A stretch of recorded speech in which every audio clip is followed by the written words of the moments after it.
வணக்கம். நான் உங்கள் சபரி டூரிசம். இப்போ நம்ம பார்க்க போகிறது அயோத்திதாச பண்டிதரை பற்றி. வாங்க வீடியோக்களை போகலாம். அயோத்திதாச பண்டிதர் அவர் 1845 மே 20 சென்னை மாவட்டத்தில் 1000 விளக்கில் பிறந்தார். அவர் தென்னிந்தியாவின் முதல் சாதி ஒழிப்பு போராளி. புரட்சியர் அம்பேத்கர், பெரியார், ரட்டமணி சீனிவாசன் முன்னோடி அயோத்திதாச பண்டிதர். அவர் திராவிட பேரொளி, திராவிட போராளி என்று பட்டம் பெற்றவர். அவர் மறைவு மே 5 1914. அவர் ஒரு பைசா தமிழன். 1907 ஜூன் 19 புதன்கிழமை அன்று வெளியாகும் வைத்திருந்த பத்திரிகை ஒரு பைசா தமிழன். அவர் நீலகிரியில் தோழரின பெண்ணை திருமணம் செய்தார்.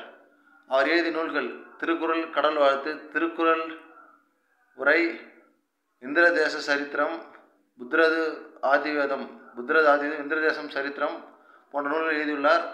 அவர் பெயரில் தாம்பாரத்தில் சித்த ஆராய்ச்சி மையம் ஒன்று உள்ளது. அவர் ரட்டமணி சீனிவாசனுடன் இணைந்து 1891 இந்திய பௌத்த சங்கத்தை உருவாக்கினார். அத்வைத சபையை உருவாக்கினார் 1871.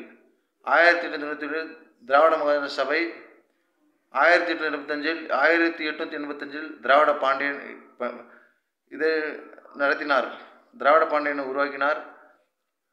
1898 நீலகிரியில் பௌத்த மாநாடு உருவாக்கினார். அயோத்திதாச பண்டிதர் சிறந்த தலைவர். அயோத்திதாச பண்டிதரின் இயற்பெயர் காத்தவராயன்.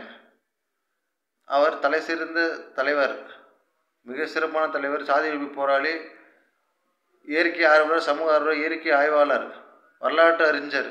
அயோத்திதாச பண்டிதர்.